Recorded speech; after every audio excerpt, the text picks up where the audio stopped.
యుఎస్లో స్థిరపడిన వ్యక్తిని మ్యారేజ్ చేసుకొని అక్కడికి వెళ్తే అక్కడ చదువుకోవచ్చా, అట్లానే జాబ్గా ఏమైనా చేసుకోవాలనుకుంటే చేసుకోవచ్చా?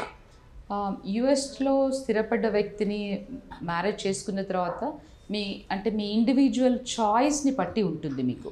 సో మీరు చదువుకోవాలని అనుకుంటున్నారు అంటే డిఫరెంట్ వీసా అంటే F1 వీసాలో మూవ్ అవ్వచ్చు. సో లేదు వర్క్ చేయాలనుకుంటే అంటే H1B అవైలబుల్ ఉంటుంది. లేదు ఇప్పుడు మీరు H1B పర్టికులర్ పర్సన్ని మ్యారేజ్ చేసుకుంటే మీరు H4 మీద ఒకవేళ యునైటెడ్ స్టేట్స్కి వచ్చి ఉంటే డిఫరెంట్ ఆప్షన్స్ చదువుకోవచ్చు, మీరు H1కి వెళ్ళొచ్చు, అదే H4 మీద ఉండి కూడా వర్క్ చేయొచ్చు. కానీ అందరు H4s వర్క్ చేయడానికి లేదు. ఒక క్రైటీరియా ఉంటుంది మీకు, అంటే మీ spouse whether it's husband or wife, ఆ స్పౌస్కి 300 అంటే మీరు పర్ లేబర్ 365 డేస్ ఫైల్ చేసి ఆ క్రైటీరియా ఒకటి మీట్ అవ్వాలి. లేదు I-140 అని ఇంకొకటి అంటాం మనం, ఇమిగ్రెంట్ పిటిషన్, I-140 అయినా అప్రూవ్ అయి ఉండాలి. సో ఈ రెండు ప్రీరిక్విజిట్ మీట్ అయినప్పుడు H4లో వెళ్ళే పర్టికులర్ పర్సన్ ఏమవుతుంది అని అంటే మీరు అక్కడ వర్క్ చేయడానికి ఉంటుంది.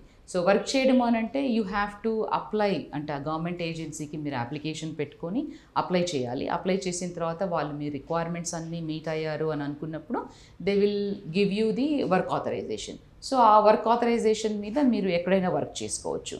లేదు మీరు చదువుకోవాలి అని అనుకున్నప్పుడు సో మళ్ళీ యూనివర్సిటీస్ని రీచ్ అవుతారు, I-20 తీసుకొని అట్లా F1లో వెళ్ళి చదువుకోవడానికి అవకాశం ఉంటుంది. లేదు H4లోనే ఉండి కూడా చదువుకోవడానికి అవకాశం ఉంటుంది.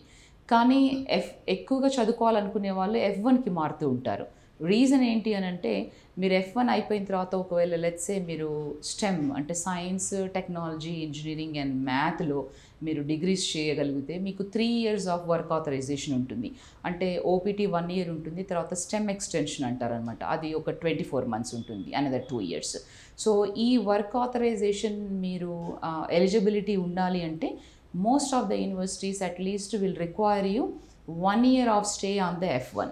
సో ఎక్కువగా అంటే నేను అడ్వైస్ చేసేది నా క్లయింట్స్కి it's better to start your study on H4 and then eventually convert to F1. So that way ఏంటి అని అంటే మీకు 3 years ఆఫ్ వర్క్ ఆథరైజేషన్ ఉంటుంది, అక్కడ వర్క్ ఎలాగా ఉంటుంది ఏంటి అనేది ఆ ఫ్లెక్సిబిలిటీస్ ఉంటాయి. కాబట్టి that is the best way to do it.